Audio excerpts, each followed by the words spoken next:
जन स्वराज जब चुनावी जंग में आएगा तो सारी पार्टियां का नाम निशान 60 साल से अधिक उम्र के लोग हैं उनको हम 2000 पेंशन देंगे।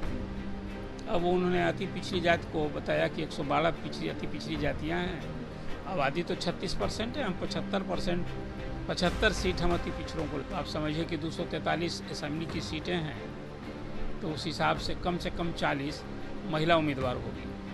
2 अक्टूबर को प्रशांत किशोर अपनी पार्टी का गठन करने वाले हैं। पहले भी वो जन स्वराज अभियान चला रहे थे, अब उस अभियान को पार्टी में बदलने जा रहे हैं प्रशांत किशोर, उन्होंने ऐलान कर दिया है।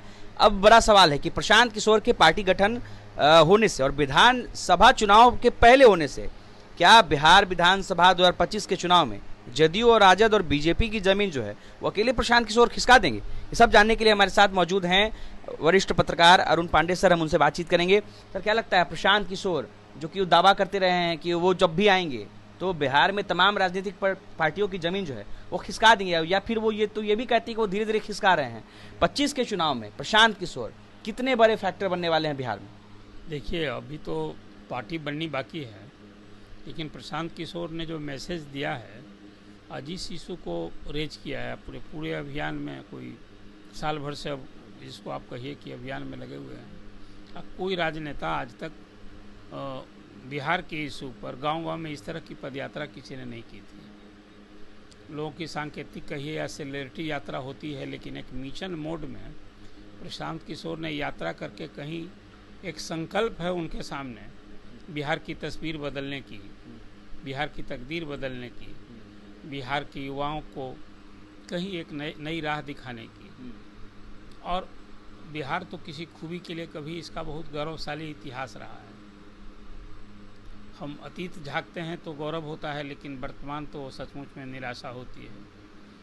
आज बिहार आबादी के हिसाब से यूपी के बाद तो दूसरा बड़ा प्रदेश है आज भी, झारखंड के बंटने के बाद भी। लेकिन हम आज हमारी पहचान क्या है? हम मजदूर हब हैं।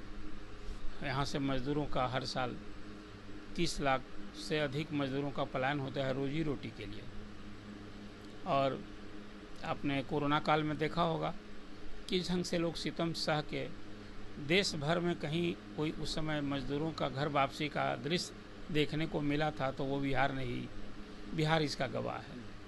प्रशांत किशोर ने ये सारे इशूज को गांव-गांव घूमकर और लोगों से जनसंवाद करके ये तस्वीर दिखाई कि बिहार की राजनीति, खासकर वो 90 से लालू प्रसाद, उनकी पत्नी, जो 15 साल लालू राबड़ी देवी का राज रहा है, और उसके बाद फिर नीतीश कुमार हैं, तो जनता से ही सवाल पूछते हैं। हालांकि नीतीश कुमार के वो तो चुनावी रणनीतिकार रहे, और आपको याद होगा कि उस चुनाव जब सफलता मिली, जब लालू प्रसाद और नीतीश कुमार साथ लड़े थे, वहीं 2015 का वो विधानसभा चुनाव की याद दिला रहा हूँ, जिसमें नीतीश कुमार के रणनीतिकार थे, सफलता मिली थी। भाजपा को बिहार में अकेले सत्ता में आने का सपना, मंसूबा नहीं पूरा हुआ था। तो बहुत दिन तक तो नीतीश जी कहते रहे कि भाई ये जो जीत हुई है उसमें प्रशांत किशोर की चुनावी रणनीति काम आई।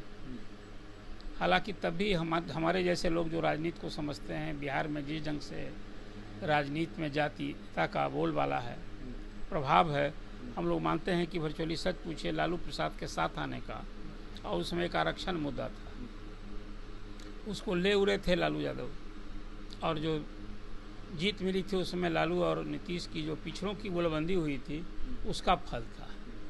तो अब आज जो बात हो रही है कि क्या करेंगे प्रशांत किशोर, ले लेना कुर्सी इधर, वो प्रशांत किशोर क्या करें? प्रशांत किशोर 2 अक्टूबर को नई पार्टी लॉन्च कर रहे हैं।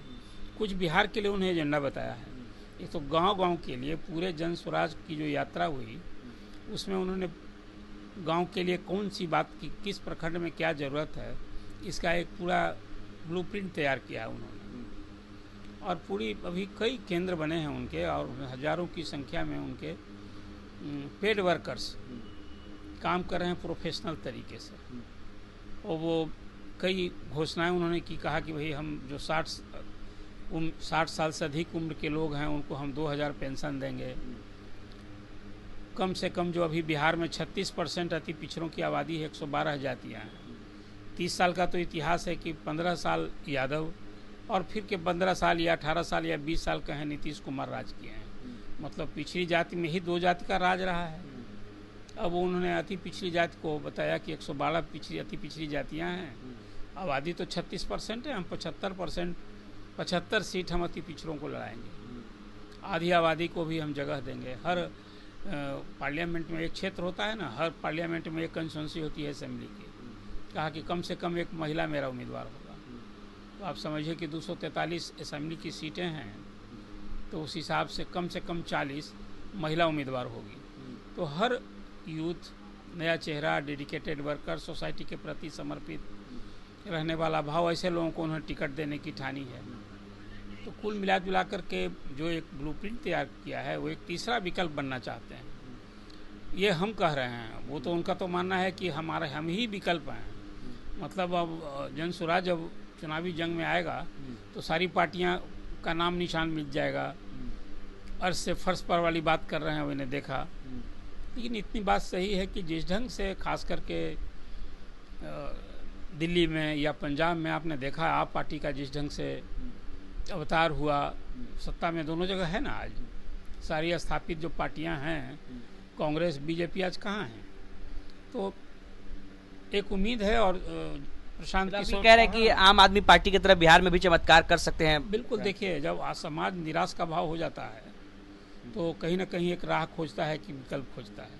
उसी विकल्प की तलाश में प्रशांत किशोर का तो दावा है कि 50% जो बिहार की आबादी है ना, वो विकल्प खोज रही है और हम उनके सपना को पूरा करेंगे। अब ये देखना बड़ा दिलचस्प होगा कि बिहार जैसे राज्य में, हालांकि प्रशांत किशोर इस पर भी खुलकर बात करते हैं और वो कहते हैं कि देखिए, जाति के बंधन, जाति के बैरियर तोड़कर क्या बिहार में वोटिंग नहीं हुई। वो 77 का चुनाव याद कराते हैं। कई ऐसे चुनाव भी हुए हैं, बात सही है। आपने देखा लोकसभा की 40 सीटें थी बिहार में और पिछले चुनाव में 39 सीट पर एनडीए को जीत मिली। लालू प्रसाद का एमवाई तो धरा का धरा रह गया था, खाता नहीं खुला था। तो कुल मिला जुलाकर कभी जो चुनाव में कुछ क्या फैक्टर्स कहीं इमर्ज करता है, लेकिन प्रशांत किशोर मुझे लगता है कि जो कुछ कर रहे हैं वो खास करके बिहार के लिए एक उम्मीद है। और अब वो विकल्प बन के सरकार बनेगी कि नहीं, अभी तो ये बहुत पहले कुछ भविष्यवाणी करने जैसा होगा। अभी तो पार्टी का ही जन्म लेना बाकी है। लेकिन आप ये कह सकते हैं कि निश्चित रूप से खासकर बीजेपी के लिए और अभी सत्ता में आने के लिए बेताब तेजस्वी के लिए एक कोना वो भी रहेगा जहां उनका चुनौती का मुकाबला करना होगा।